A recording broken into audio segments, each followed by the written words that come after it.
Alors depuis ce matin, en fait, on parle en creux des datas, les fameuses datas qui font rêver, saliver, et qui font aussi angoisser beaucoup de monde. On a compris que l'enjeu était extrêmement important. Et du coup, comme toujours depuis le début de cette journée, on a décidé de s'y intéresser toujours sous l'angle des PME. Et il faut croire que c'était une bonne idée parce que pas plus tard qu'hier a été publié un livre blanc sur les big data et les PME, qui a été dévoilé à l'occasion d'une journée sur les PME sous l'égide de la BPI. Et donc du coup, pour ça, on a fait appel à l'un des rédacteurs de ce livre blanc, en la personne de Mathieu Domain, qui est donc son titre c'est Lead Data dans une agence technologique qui s'appelle Equino et qui va nous expliquer comment les PME peuvent s'emparer du sujet big data. J'ai lu rapidement une petite partie du livre blanc hier, et les big data, c'est qualifié de véritable or noir. Alors Mathieu, c'est à vous. Merci Pierre-Yves. Je suis ravi d'intervenir aujourd'hui à Web in Lorient pour la première fois. Côté cœur, je suis breton puisque né à Quimper à côté d'ici et puis également voileux. Et côté professionnel, comme le disait Pierre-Yves, je m'occupe de l'offre data dans une agence technologique en région parisienne. Vous l'avez noté, pas une seule des interventions depuis ce matin n'élude le sujet data. Donc il est au cœur de l'ensemble des sujets qu'on a pu voir aujourd'hui. Ce qui est clair, c'est que au-delà de l'or noir, du buzz, il y en a qui parlent aussi de Big Brother, de Big Mistake. Il est important en tant qu'acteur de la vie économique, en tant que citoyen, de se poser la question pourquoi ce sujet est important et comment faire aujourd'hui pour l'adresser. Voilà, donc la présentation s'intitule « Les promesses du Big Data ». Alors, j'ai fait un premier slide. Effectivement, on a parlé des recherches sur Google tout à l'heure. J'ai fait un premier slide qui parle effectivement du bruit qu'il y a sur Internet autour du mot Big Data. Donc, vous voyez la courbe. La première apparition du mot Big Data date de 1999 dans une revue scientifique. Dès 2004-2005, les fameux GAFA, Google et Yahoo, mettent en open source un logiciel de Big Data qui s'appelait MapReduce. Et en 2011, McKinsey parle du Big Data comme une nouvelle frontière pour l'innovation, la compétition et la productivité. Donc, au-delà de ce bruit sur le moteur Google, où on voit cette courbe qui s'envole, qui tend un peu à stabiliser, il est intéressant de voir qu'est-ce qui se cache derrière ce mot Big Data. Donc, derrière ce mot Big Data, en fait, il y a une science qui s'appelle la data science. Et il est important de revenir un peu à ce concept de base autour des data. L'homme, depuis très longtemps, cherche à comprendre la complexité du monde qui l'entoure. Donc très tôt, ça s'est fait de manière empirique, à travers de l'observation, de la cartographie, du dessin. Et puis de plus en plus, l'homme a enrichi les modèles qui lui permettent d'appréhender la complexité du monde en utilisant des modèles théoriques, utilisant les mathématiques. C'est les algorithmes de Kepler, de Copernic. Et puis, petit à petit, au XXe siècle, on est passé dans une ère plus computationnelle avec les ordinateurs qui ont permis de faire de la modélisation, de la simulation avec toute la puissance de calcul des ordinateurs. Et aujourd'hui, en fait, une nouvelle science apparaît qui s'appelle la data science. Et c'est une science qui finalement bouleverse le monde de la science et le monde scientifique. Parce que, au lieu de partir d'un échantillon de ce qu'on peut apercevoir du monde à travers l'observation, à travers ce qu'on fait dans un laboratoire, on va aller chercher une multitude d'informations. Tout ça est rendu possible effectivement par la digitalisation du monde. Donc on va chercher l'ensemble de ces informations-là, on va les regrouper et on va les traiter. Et contrairement à un modèle scientifique qui va partir d'une hypothèse, qui va chercher à la vérifier par l'expérience, par l'observation, on va être là dans un autre monde où en fait on va prendre les données et pour prédire ce qui va se passer, on va regarder les causalités pardon, les corrélations, donc les relations entre différentes données dans ce modèle. Et c'est aujourd'hui pour ça que la data science pose un certain nombre de questions aujourd'hui, et on va voir un petit peu ce que ça donne. Donc ici, vous avez une image un peu floue, mais c'est volontaire, c'est un graphe de réseaux sociaux, hein, parce que tous les réseaux sociaux que vous connaissez, Facebook en particulier, utilisent énormément les technologies autour des big data. Donc on est en droit de se poser la question, est-ce que bigger is better? C'est-à-dire, est-ce que le fait de collecter toutes ces données nous permettra d'avoir une meilleure appréhension du monde qui nous entoure et dans nos entreprises, de mieux appréhender la réalité de la compétition et de la concurrence, et puis la réalité de nos clients. Alors aujourd'hui, le big data, il faut bien avoir une chose, c'est que c'est une réalité. Je pourrais vous parler de la Silicon Valley, mais je pense que ce n'est pas le sujet. C'est une vraie réalité. Hier, chez BPI, on avait une journée autour de la big data et des PME. Il y avait une société qui s'appelle Parkeon. C'est une société, depuis 40 ans, ils vendent des eurodateurs. Depuis 40 ans, ils accumulent de la donnée sur les données de parking des gens dans les grandes villes. Et à partir de là, ils ont sorti une application récemment qui s'appelle Pass to Park, qui leur permet de prédire sans aucun capteur le nombre de places libres par segment de rue, avec une précision d'à peu près 80 à 90%. C'est-à-dire qu'ils vous aident à vous garer. Et tout ça, c'est possible grâce au big data. Je pense aussi à une société qui est basée à Lannion, qui s'appelle Predixis, qui fait beaucoup de bruit aujourd'hui, qui a été repérée par Amazon. Donc, le big data, ce n'est pas uniquement Google, Amazon, Facebook. Fred Cavazin en a parlé tout à l'heure. Il faut aussi citer Criteo, qui, sur la publicité ciblée, a aussi, je dirais, révolutionné le monde. Bien sûr, il y a des désillusions. On a parlé de Google Flu tout à l'heure. Hein. L'estimation des épidémies de grippe par Google s'est avérée fausse. Depuis 2013, il y a un facteur de 2. Donc, effectivement, comme l'a dit quelqu'un dans la salle, on ne peut pas se fier toujours à ces big data. Je ne parlerai pas trop des sujets autour de la NSA ou des Big Brother, mais c'est un sujet qu'il faut bien sûr prendre en compte. Et puis, au-delà de ça, il y a effectivement une grande promesse pour le futur. Je vous invite à lire le livre de Gilles Babinet sur les big data. Il y a une promesse énorme, à la fois dans nos cités, optimiser les tournées de camions de poubelle, prédire des incendies, prédire des crimes pour les grandes sociétés, prédire des comportements frauduleux. Il y a énormément de choses aussi dans la santé. On en a parlé ce matin, l'e-santé. Là, on est plus à l'état de promesse. Il y a énormément de gens qui travaillent là-dessus. Je pense qu'il faut continuer. Mais on est plus aujourd'hui dans ces aspects promesses. Du coup, la vraie question, on vient de voir pourquoi le sujet Big Data était un sujet qui était très intéressant à regarder et qui concernait des sociétés très proches de nous et pas uniquement des sociétés qui sont loin là-bas aux États-Unis.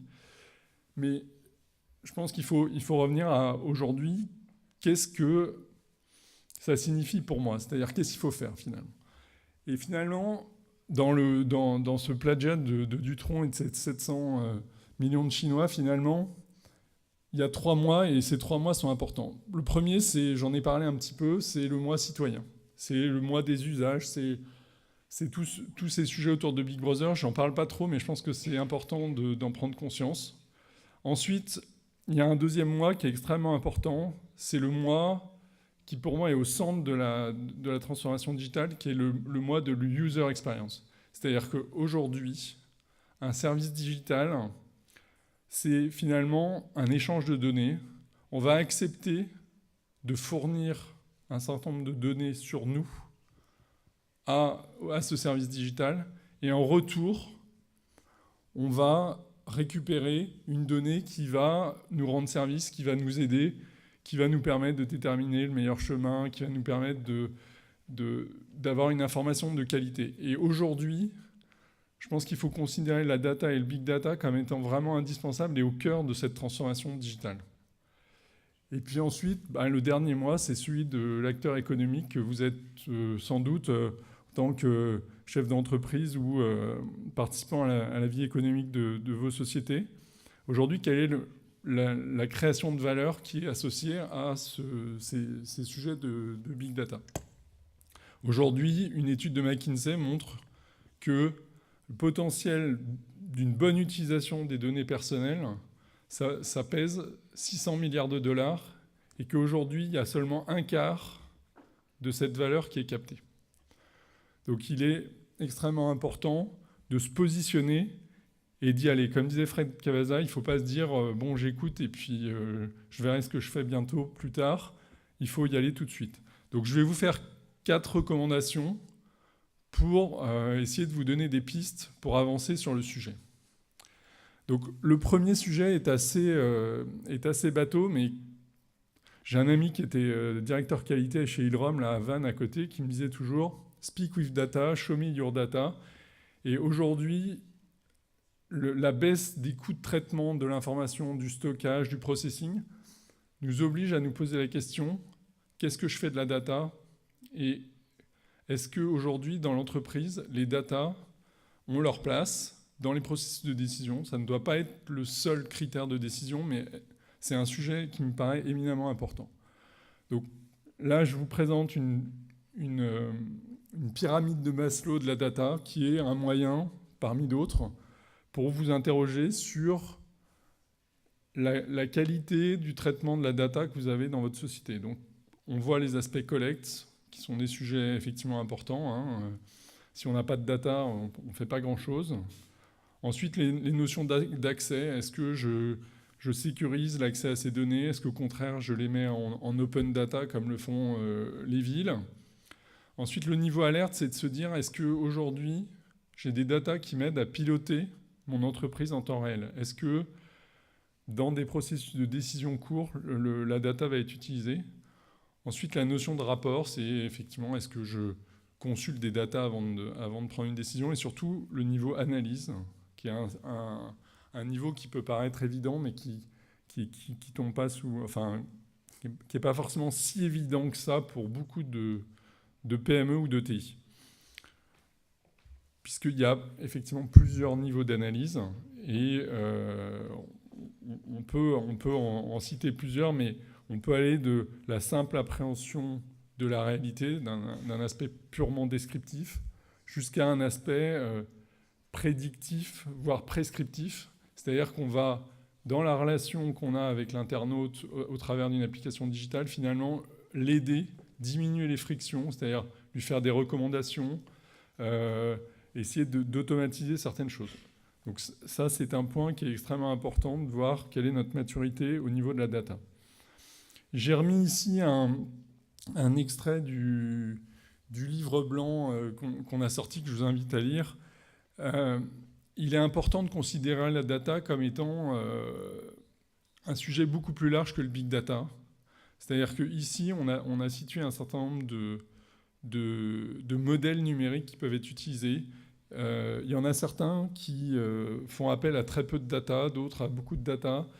Je ne vais pas rentrer dans le détail de ce slide, mais il est extrêmement important de considérer notamment les sujets de modélisation et d'algorithmique. Finalement, un modèle, ça permet, on l'a vu sur l'aspect scientifique, ça permet de se faire une représentation, de mieux comprendre son environnement. Et du coup, souvent, c'est un moyen d'industrialiser un certain nombre de choses, de les automatiser. Et l'algorithme permet de démultiplier ça. Notamment si on veut tester un certain nombre de choses avant de concevoir quelque chose. Il y a des très belles boîtes comme Hydrocéan qui font ça très bien en Bretagne ou à Nantes. Voilà. Je pense qu'une deuxième recommandation, c'est de casser le mythe du data scientist. Alors, il y a beaucoup de sociétés qui ont, je dirais pour faire une analogie avec le Druid Panoramix, qui se sont dit, le grand prêtre de la data, c'est le data scientist, donc il faut absolument que j'en embauche un. Et si j'ai un data scientist dans ma société, tout ira bien. Je vais acheter une belle marmite. C'est des infrastructures informatiques très coûteuses, très chères. À l'intérieur, je vais mettre un espèce de mélange de data et d'algorithmes prédictifs dans des langages barbares comme R ou Python. Et puis à la fin, effectivement, je vais faire bouillir la marmite et puis récolter, je dirais, des prédictions incroyables sur mes ventes futures, les produits qu'il faut que je sorte. Je vais être capable d'innover de manière presque magique. Et je pense qu'aujourd'hui, ce mythe est tombé, et tant mieux. Le big data, on parle de machine learning, donc on se dit, à partir des données, je vais pouvoir apprendre des choses. Mais tout ça est complètement faux. Comme dans tous les sujets, on doit partir d'une problématique business. C'est absolument indispensable. Et c'est uniquement en couplant un spécialiste du business ou un spécialiste du métier avec des gens qui travaillent sur la data qu'on va être capable d'apporter de la valeur ou de créer de la valeur. Donc ça, c'est extrêmement important. Effectivement, on peut se dire que les ordinateurs sont les éprouvettes ou les labos du futur. C'est vrai, mais il faut absolument avoir des axes de travail, des hypothèses, des intuitions. Et donc là-dessus, le dirigeant de PME, finalement, a son rôle à jouer. Dans les grandes entreprises, la complexité de l'organisation fait qu'il est parfois compliqué de lancer des initiatives de ce type. Dans les petites entreprises, on est capable effectivement de bouger peut-être plus rapidement, et je pense qu'il faut absolument le faire de manière réfléchie, mais en ayant vraiment un focus business très important. Ensuite, une petite anecdote rapide toujours sur l'axe PME, Small is Beautiful. Un exemple très intéressant, c'est Netflix. Quand ils étaient plus petits, ils avaient lancé un programme de data scientist et un concours. Et ce concours, en fait, visait à améliorer la recommandation vis-à-vis des films. Donc, il y a des éminents data scientists qui ont travaillé sur le sujet pendant des mois pour faire un algorithme qui permettait, à partir de ce que les gens ont vu, de prévoir ce que les gens allaient apprécier et quel film il fallait leur pousser. Il s'est avéré que l'algorithme qui a gagné était extrêmement puissant, extrêmement performant. Simplement, il fallait tellement de capacité de calcul et il était d'une telle complexité qu'il n'a jamais été mis en œuvre par Netflix depuis. Donc, il est important d'avoir des approches très pragmatiques sur la data. Je n'ai pas parlé des 3 V. Souvent, quand on parle du big data, on parle du volume, qui est le premier V. Ensuite, on parle de la variété, c'est-à-dire être capable de mixer des données qui, jusqu'à présent, se côtoyaient pas forcément. Et ensuite, la vitesse. Aujourd'hui, sur le big data et sur la data en général, il faut avoir une approche 0V, 1V ou 2V. Il n'y a pas besoin forcément d'utiliser le vecteur volume. Je pense que d'abord, il faut commencer par la variété. C'est-à-dire se dire, est-ce qu'il y a des données que je peux acheter à l'extérieur, des benchmarks, des données d'environnement, des données de saisonnalité que je peux superposer à mes données. Et déjà, rien qu'en croisant des données internes de l'entreprise avec des données externes, il est souvent intéressant d'en tirer un certain nombre d'enseignements. Ensuite, il y a un deuxième point qui m'est très cher et qui est vrai dans le monde du digital, qui est l'aspect vitesse. Aujourd'hui, les technologies que propose la mouvance Big Data sont des technologies très performantes qui permettent d'avoir des temps de réponse, de réactivité extrêmement rapides. Et il est dommage de ne pas regarder ces technologies-là, parce que lorsqu'on fait du web, lorsqu'on fait des applications digitales, la capacité à répondre très rapidement à une sollicitation est extrêmement importante.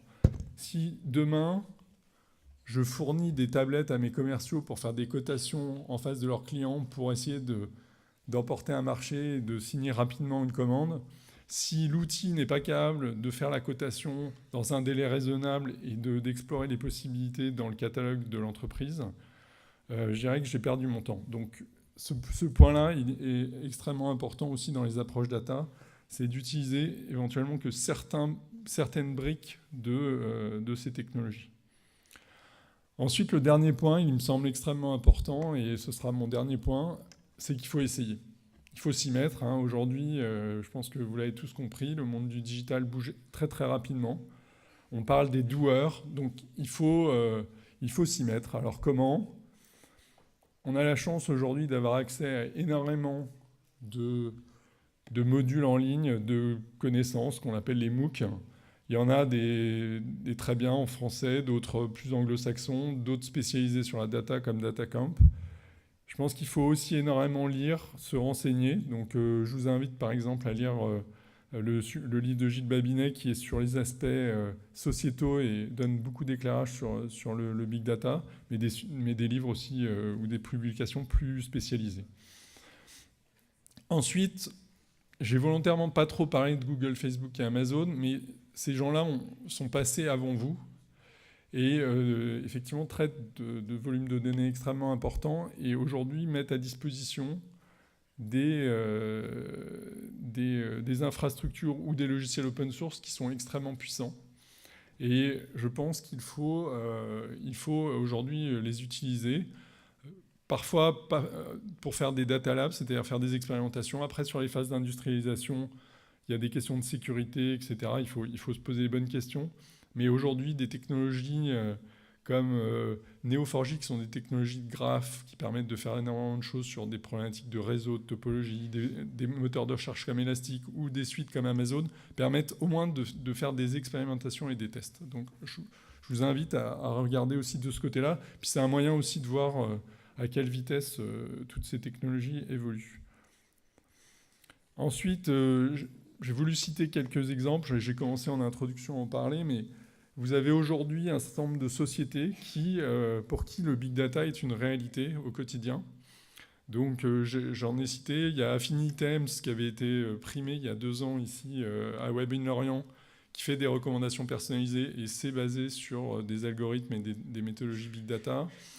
NeoParking, ce sont des gens qui ont réuni l'ensemble des données des parkings publics dans l'ensemble des villes de France et qui ont agrégé ces données-là et qui finalement les mettent à disposition de manière globale et qui même maintenant font du trading sur les places de parking en fonction des heures de la journée avec tous les opérateurs de parking qui ont finalement un peu désintermédié le sujet. Et c'est une petite société qui a été créée il y a 10 ans et qui patiemment a accumulé des données sur les parkings.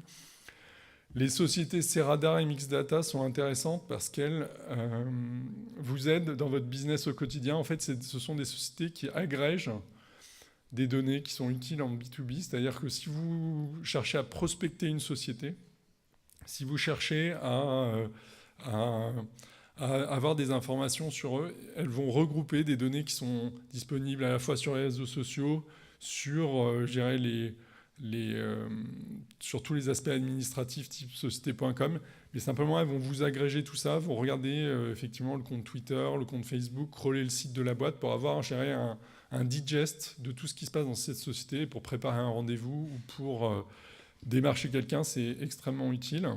Et puis ensuite j'ai mis un certain nombre de sociétés en bas qui sont des sociétés plus spécialisé dans les aspects data science consulting.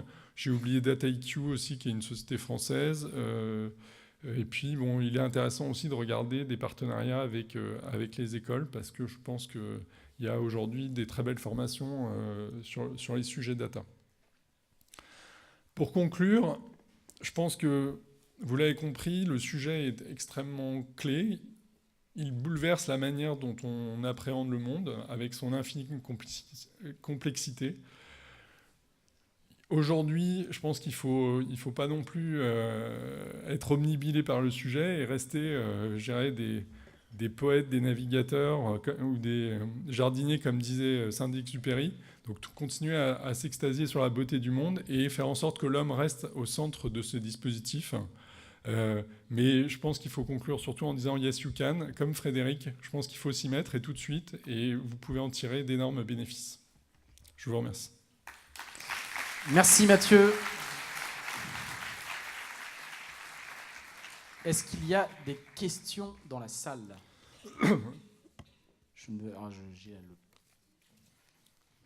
Personne n'a de questions, je vois pas de... Si. Oui, alors j'ai une question. On sait que le data, le big data, vous l'appelez comme vous voulez, c'est quelque chose que toutes les entreprises aujourd'hui veulent avoir, comme ils ont tous voulu avoir il y a quelque temps. Le CDO, c'était à la mode. Enfin, toute entreprise veut avoir son DO. Il y a des data centers dans toutes les grandes entreprises. Maintenant, est-ce qu'on peut avoir confiance en ces entreprises? La question, elle est surtout là, parce qu'on divulgue nos données et on sait que c'est quelque chose qui coûte cher, qu'il faut l'amortir. On a vu un reportage il n'y a pas longtemps sur M6 que j'ai trouvé assez sympa là-dessus d'ailleurs, sur la revente des données à d'autres entreprises. Alors comment on peut contrôler ça? Comment éventuellement les gouvernements ou la CNIL peut contrôler cette vente de données? Alors là-dessus, je pense qu'il y a une réponse à plusieurs niveaux. Moi, j'ai parlé d'un certain nombre d'acteurs, effectivement, qui peuvent être utiles pour faire des expérimentations. Il faut savoir que ces sociétés, il ne faut pas non plus les voir comme des grands méchants loups. Il y a des contrats. Donc vous avez des juristes dans vos entreprises. Et lorsque vous signez un contrat avec un Amazon ou avec un Google, c'est pas la même chose que lorsque vous utilisez Dropbox à titre personnel. Quand vous utilisez Dropbox à titre personnel, c'est gratuit. Donc vous n'avez aucun lien avec Dropbox et vous utilisez le service à vos risques et périls. Lorsque vous travaillez avec un Google BigQuery, avec un Amazon ou avec un OVH, parce que OVH est aussi une très belle offre sur le sujet Big Data, vous avez un contrat entre deux sociétés et je dirais que c'est à vos juristes ou à vos avocats d'apprécier la qualité de ce contrat et la qualité des clauses qui sont dans ce contrat. Juste une dernière question. Il y a certains, on parle des données qui sont transmises. Il y a Twitter qui, il y a quelque temps, a mis Curator à disposition de tout le monde. Bon, c'est pareil, c'est beaucoup de données. Pour ceux qui l'utilisent, on peut vite savoir plein de choses. Tweet et je te dirai qui tu es. Vous en pensez quoi?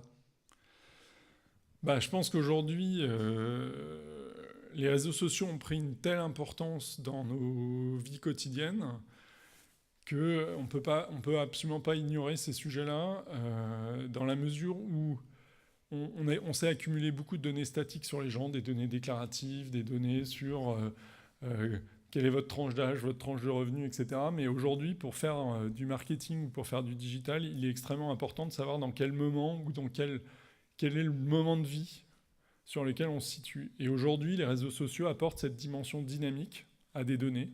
Alors effectivement, il y a une question autour des usages, mais utiliser ces données-là pour effectivement pouvoir détecter certains moments peut avoir du sens. En tout cas, il faut essayer de le faire, bien sûr, dans le respect je dirais, des personnes. Facebook est aussi relativement ouvert là-dessus, mais je pense moins que Twitter.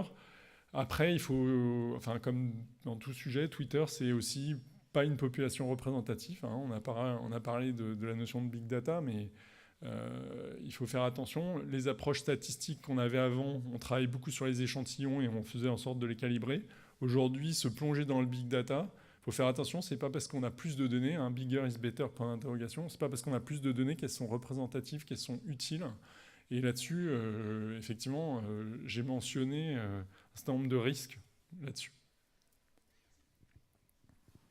Est-ce qu'il y a une autre question? Non, c'est votre dernier mot? Tout le monde a envie d'aller déjeuner, je pense. Tout le monde va aller déjeuner. Merci beaucoup Mathieu, on peut l'applaudir. Merci.